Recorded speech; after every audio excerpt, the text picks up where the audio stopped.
नमस्कार and welcome you to Worldopedia. Now दोस्तों, France में आजकल भयंकर वायलेंट प्रोटेस्ट चल रहे हैं और बहुत सारी गाड़ियों को जला दिया गया है, मॉल्स में लूटपाट हो रही है और हालात ऐसे हो गए हैं कि फ्रांस पिछले 4 दिनों से आगजनी में झुलस रहा है और हो सकता है कि वहाँ पे इमरजेंसी लगानी पड़ी। वहाँ के पीएम ने कहा है कि जो इमरजेंसी है उसके भी ऑप्शंस खुले हुए हैं। नाउ ये सब इसलिए हो रहा है क्योंकि जो फ्रांस की पुलिस है उसने एक 17 साल के बच्चे जिसका नाम निहाल था उसको मार दिया। नाउ ये जो बच्चा था ये अफ्रीकन डिसेंडेंट का था, मतलब कि अफ्रीकन ओरिजिन का था। हालांकि इसके पेरेंट्स यहीं पे रहते थे और इसका जन्म यहीं पे हुआ था, लेकिन इसको जो पुलिस ने गोली मार दी और उसके बाद से ये जो वायलेंट प्रोटेस्ट है वो पूरे ऑल ओवर फ्रांस में देखने को मिले।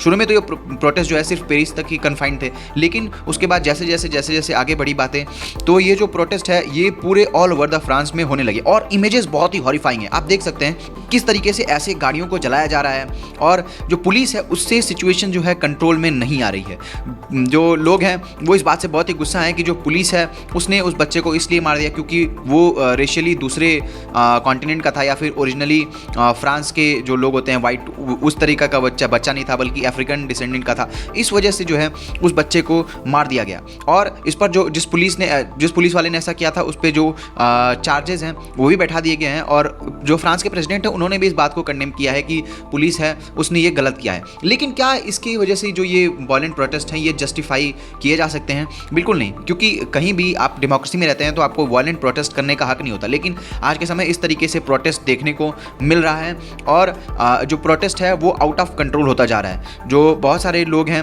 वो प्रोटेस्ट में भाग ले रहे हैं। नाउ इस पे जो है योगी आदित्यनाथ को, एक प्रोफेसर हैं, उन्होंने कहा कि इंडिया को योगी आदित्यनाथ को भेजना चाहिए और 24 घंटे में जो है राइट कंट्रोल में कर देंगे योगी आदित्यनाथ। नाउ ये सब तो अलग ही बात होगी, लेकिन ये देख सकते हैं आप किस तरीके से जो स्टोर्स हैं उनको लूटा जा रहा है और बहुत सारे लोग इस मौके का फायदा उठा के लूटपाट मचा रहे हैं। ना इसके लिए आपको जो फ्रांस की डेमोग्राफिक समझनी पड़ेगी कि फ्रांस में ऐसा आखिर हो क्यों रहा है। तो जो फ्रांस है उसकी आबादी आजकल जो है 6.5 करोड़ के आसपास है, लेकिन जो इसमें इमिग्रेंट्स हैं उसकी संख्या लगभग 60 से 70 लाख के बीच है और जो फ्रांस की ओरिजिनल पॉपुलेशन है वो उतनी तेजी से वो लोग बच्चे पैदा करते नहीं हैं। तो जो इमिग्रेंट्स की संख्या है वो पिछले सालों में काफ़ी ज़्यादा जो है फ्रांस में बढ़ गई। अभी फ्रांस में जो है 67 मिलियन यानी कि लगभग जो 67 मिलियन टोटल पॉपुलेशन है उसमें से 50 से 60 लाख जो है वो इमिग्रेंट्स हैं और ये फ्रांस को जो है फ्रांस के लिए जो फ्रांस के लोग हैं वो इससे एडजस्ट नहीं कर पा रहे हैं, इसमें एकोमोडेट नहीं कर पा रहे हैं। और जो फ्रांस की पुलिस है वो जो है बहुत ही ज़्यादा भेदभाव करने वाली है, रेशियल भेदभाव करती है। और जो फ्रांस है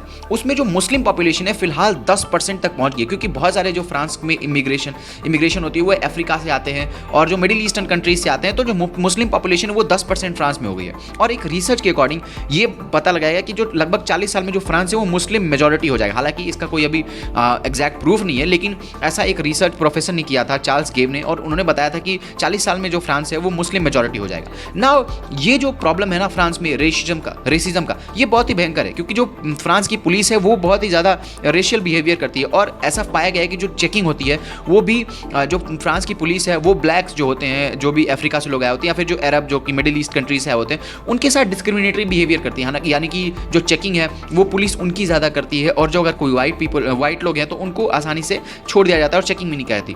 और फ्रांस के गवर्नमेंट के डेटा के अकॉर्डिंग ये देखने को मिला है कि जो माइनॉरिटीज़ हैं यानी कि जो एथनिक माइनॉरिटीज़ हैं तो दूसरे कॉन्टिनेंट से आए हुए हैं उनको जो है जॉब में भी डिस्क्रिमिनेशन का सामना करना पड़ता है। उनको उतनी आसानी से जो जॉब्स हैं वो भी नहीं मिलती है और ये जो फ्रांस है में रेसिज्म वाली प्रॉब्लम ये बहुत ही अब बड़ी है। और जो ये भी बताया जाता है कि जो फ्रांस है उसने इसको सही करने के लिए कुछ किया भी नहीं है। जो फ्रांस है उसमें जो रेसिज्म है वो बढ़ती ही जा रही है और लोग जो है फ्रांस में रेसिज्म खत्म करने के लिए जो गवर्नमेंट है कुछ काम भी नहीं कर रही है। और इसी की वजह से ये जो प्रोटेस्ट है ये देखने को मिला है जब 17 साल बच्चे को गोली मारकर हत्या कर दी गई। हालांकि जो पुलिस है उसका कहना है कि इसने ट्रैफिक के रूल तोड़े थे और ये पुलिस ने इसको रोकने की कोशिश की, लेकिन जो है ये रुका नहीं और इसी की वजह से पुलिस को ऐसा करना पड़ा। नाउ अब प्रोटेस्ट देखते हैं कब थमता है। नाउ क्या कहना है आपका इस बारे में कमेंट करके बताइएगा और हमारे चैनल को सब्सक्राइब करना मत भूलिएगा। मिलते हैं आपसे अगली वीडियो में, तब तक के लिए जय हिंद जय भारत।